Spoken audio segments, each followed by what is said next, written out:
어느 날 하루 종일 기다리던 기초연금이 통장에 입금되는 걸 기대하며 내 통장을 열었죠. 드디어 나도 받는구나 했는데 뭐야? 한 푼도 입금되지 않았어요. 그 순간 내 심장은 철렁 내려앉았습니다. 왜 나한테는 안 오는 거지? 그동안 기초연금을 받을 자격이 되는 사람은 나라고 생각했어요. 나는 충분히 자격이 있을 거라 믿었죠. 나이도 적당하고 그동안 돈 벌며 세금도 꼬박꼬박 내왔으니 이젠 나도 기초연금을 받는 세대가 되겠구나 하고 생각했죠.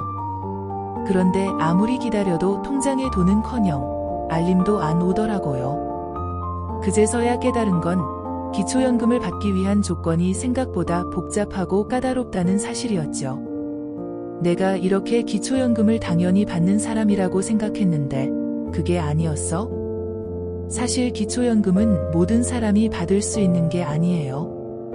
소득과 재산을 기준으로 철저히 심사가 이루어지죠.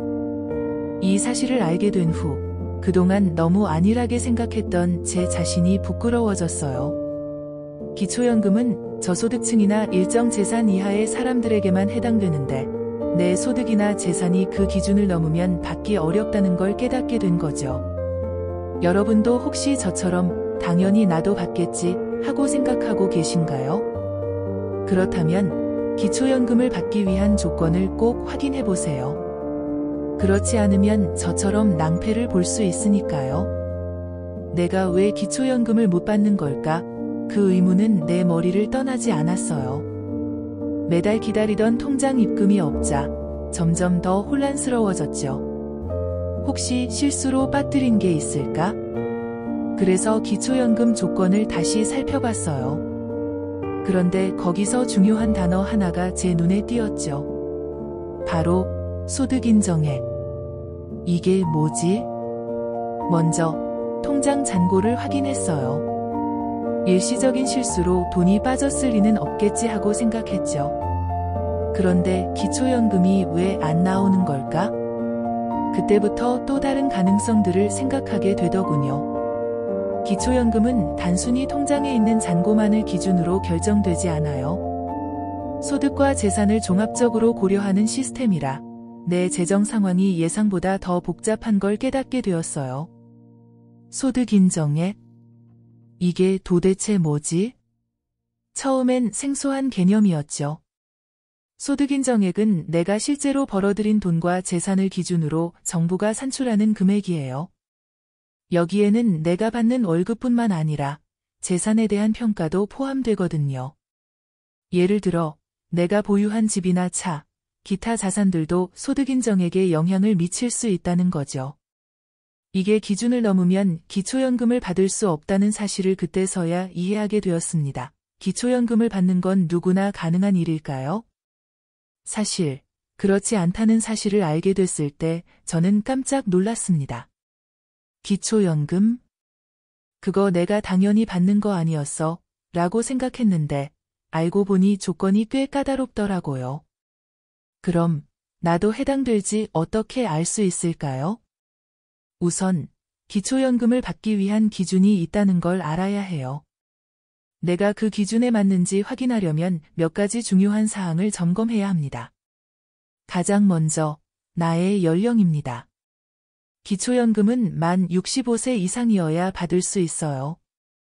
그럼 나는 해당되겠죠? 하지만 연령만으로는 충분하지 않아요. 중요한 건 소득과 재산이에요. 많은 사람들이 나도 받을 수 있을 것 같아 라고 생각하지만 실제로는 이 소득과 재산 기준을 넘지 않도록 관리해야 합니다. 그렇다면 내 소득과 재산이 어느 정도여야 할까요? 쉽게 체크할 수 있는 방법은 정부에서 제공하는 온라인 시스템을 이용하는 거예요. 보통 소득인정액이라고 하는데 이는 내가 실제로 벌어들인 수입과 재산이 얼마나 될지 종합적으로 산출한 금액입니다. 이걸 기준으로 기초연금을 받을 수 있는지 없을지를 판단해요. 그런데 여기서 중요한 포인트는 바로 재산입니다. 나처럼 소득이 낮고 경제적으로 힘든 상황에서 기초연금을 받을 수 있다고 생각했는데 자산이 예상보다 많을 경우 기초연금을 못 받을 수 있다는 사실을 알게 됐을 때 너무 당황했어요. 집이나 차, 예금 등도 중요한 영향을 미치기 때문에 내 자산을 정확하게 파악하는 게 필수적이죠. 만약 내가 이런 재산 기준을 초과하면 기초연금을 받을 수 없다는 사실을 명심해야 해요.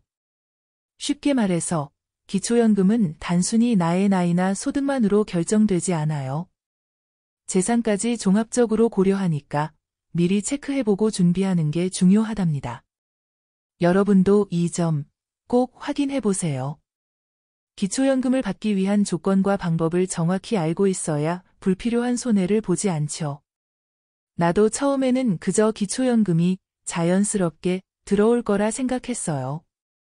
하지만 현실은 달랐죠. 기초연금을 받는 데는 일정한 기준이 있다는 사실을 뒤늦게 알게 됐어요. 그 중에서도 가장 중요한 것이 바로 소득인정액이에요.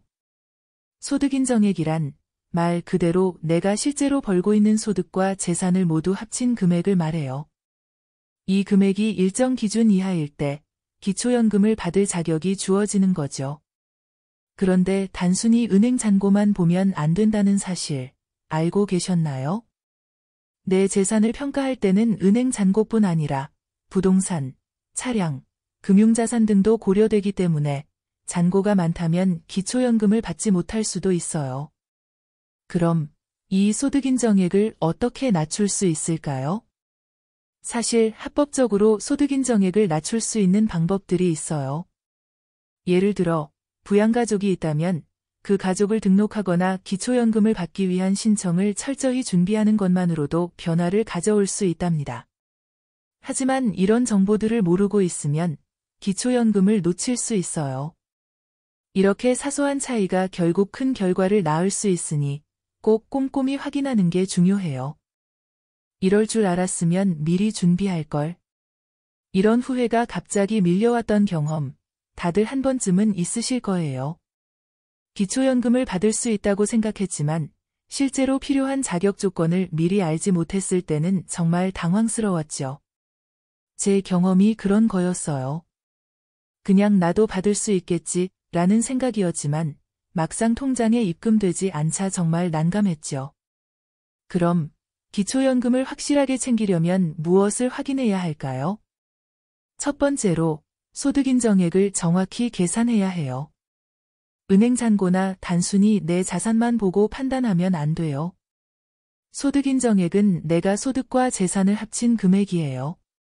이걸 기준으로 기초연금이 지급되니 내 소득이 그 기준을 넘지 않도록 주의하는 게 중요해요.